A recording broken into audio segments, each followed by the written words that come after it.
빌라도 총독이 예수께서 죄를 찾지도 못하면서 십자가형을 언도했습니다. 죄를 찾지 못했으면 무죄 방면해야 되는데 군중들의 반란, 군중들의 소요를 두려워해서 이 엄청난 일을 한 것입니다. 오늘 살아가는 우리들 가운데도 보면 자신에게 올 불이익을 생각해서 아닌데도 그렇다라고 말하고 그런 것인데도 아니다라고 말하는 그런 일들을 흔히 보게 됩니다. 그런데 어느 때가 되면 아닌 것은 아닌 거고 그런 것은 그렇다라고 말하게 되는 때가 있습니다. 언제든지 예는 예요, 아닌 것은 노라고 말할 수 있는 그런 분명한 기준을 가지고 또 그런 강단을 가지고 살아가는 믿음의 사람이 되어야 할 줄 압니다. 예수님이 이제 총독의 군병들에 의해서 관정 안으로 들어갔습니다. 이곳에는 예수님을 고발하던 유대인들은 들어올 수 없는 곳인 것 같습니다. 여기서 로마 군인들이 한 일은 예수님의 입고 있던 옷을 벗기고 홍포를 입혔습니다. 홍포는 붉은색 옷인데 왕족들이 입는 그런 옷감입니다. 관을 씌웠습니다. 그런데 왕관이 아니라 가시로 만든 관을 씌웠습니다. 왕관이라고 생각하면서 씌웠습니다. 왕은 손에 호를, 지팡이 같은 것을 들고 있는데 갈대를 들려서 왕이 들고 있는 홀과 같이 들게 했습니다. 그렇게 해놓고는 이 군병들이 그 앞에 무릎을 꿇었습니다. 그리고 이렇게 말합니다. 유대인의 왕이여 평안하라. 유대인의 왕이여 평안하라. 사실은 예수님은 평안하십니다. 너무 평안하십니다. 아무리 많은 사람들이 거짓을 가지고 공격을 해도 평안하셨어요. 다른 사람의 하는 사실이 아닌 말, 거짓말, 비난의 말, 조롱의 말, 이런 말을 들을 때 평안할 수 있습니까? 예수님은 지금 평안하셨어요. 이런 일을 마치고 침을 뱉고 갈대를 빼앗고 또 그 호를, 갈대를 가지고 머리를 치고 이 모든 일들을 한마디로 이렇게 기록했습니다. 희롱했다 그랬어요. 희롱한 것은 이것뿐만이 아닙니다. 십자가에 못 박은 이후에 그 옷은 제비 뽑고 그 머리 위에는 유대인의 왕 예수라는 쓴 죄패를 붙여놓고 그리고는 지나가는 사람들은 머리를 흔들며 예수를 모욕했다 그랬어요. 머리를 흔드는 거 아시죠? 절레절레 흔들면서 혀를 차면서 사람들도 희롱하는 겁니다. 이렇게 말합니다. 성전을 헐고 사흘에 짓는 자여 네가 만일 하나님의 아들이면 자기를 구원하고 십자가에서 내려오라 그랬어요. 예루살렘 성전의 위용을 자랑하던 제자들에게 너희가 이 성전을 헐어라 내가 사흘 만에 지으리라 라는 말씀을 사람들에게까지 알려졌던 것 같아요. 그리고 그 의미가 보이는 그 성전이 아니라 성전이신 예수 그리스도를 의미한다라고 하는 것을 사람들도 어느 정도는 알았던 것 같습니다. 성전을 헐고 사흘 만에 짓는다고 하는 네가 하나님의 아들이면 자기 구원하고 십자가에서 내려오라. 조롱하는 겁니다. 대제사장들과 서기관들과 장로들도 희롱하며 말합니다. 남은 구원하였으며 썼는데 자기는 구원할 수 없구나. 십자가에서 내려오라. 그러면 우리가 믿겠다. 네가 하나님의 아들인 것을 믿겠다. 희롱하는 겁니다.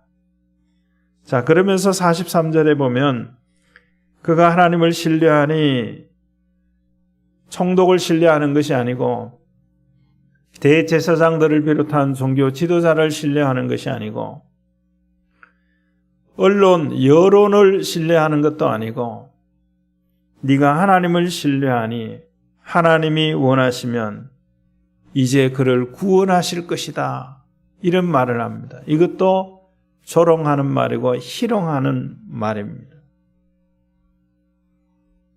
심지어는 함께 죄를 지어서 십자가형을 받고 있는 강도들도 그렇게 말했다 그랬어요. 이와 같이 욕하더라. 물론 한쪽 강도가 더 심하게 욕을 했겠죠. 자, 그런데도 예수님은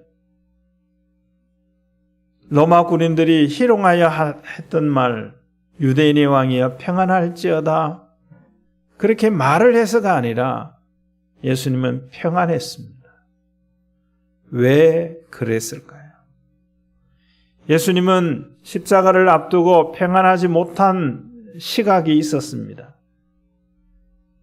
제자들 베드로와 요한과 야고보를 데리고 겟세마네 동산에 올라가실 때 이렇게 말씀하셨어요.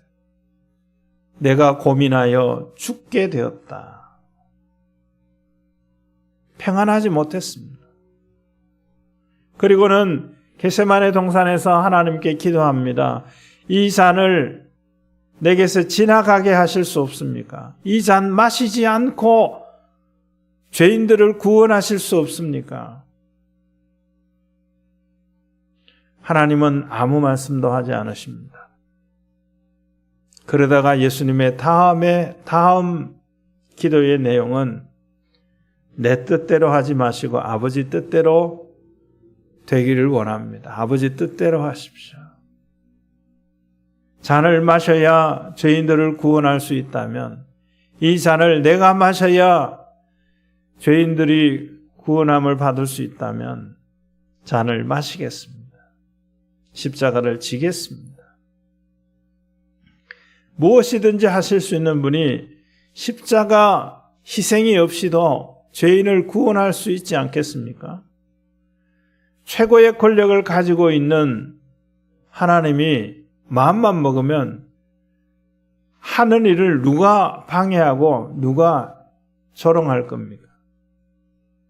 그러나 희생이 없는 영광은, 고난이 없는 영광은 없기 때문에, 희생이 없는 구원은 없기 때문에, 하나님의 법에는 없기 때문에, 많은 사람들이 다른 사람은 희생해야 된다고 하면서 자기는 하나도 희생하지 않는 그런 일들이 지금 현금에 일어나고 있는 그런 일들이 아닙니까? 잘하겠다고 하는 사람들이 자기 일 때문에 비난받는 그런 일들을 합니다. 어떻게 그런 일들을 하는지 모르겠어요. 혼자 몰래 한 것도 아니고 정부기관에 기록이 남겨있는 그런 일들을 하고 있어요. 기가 막힐 노릇이에요.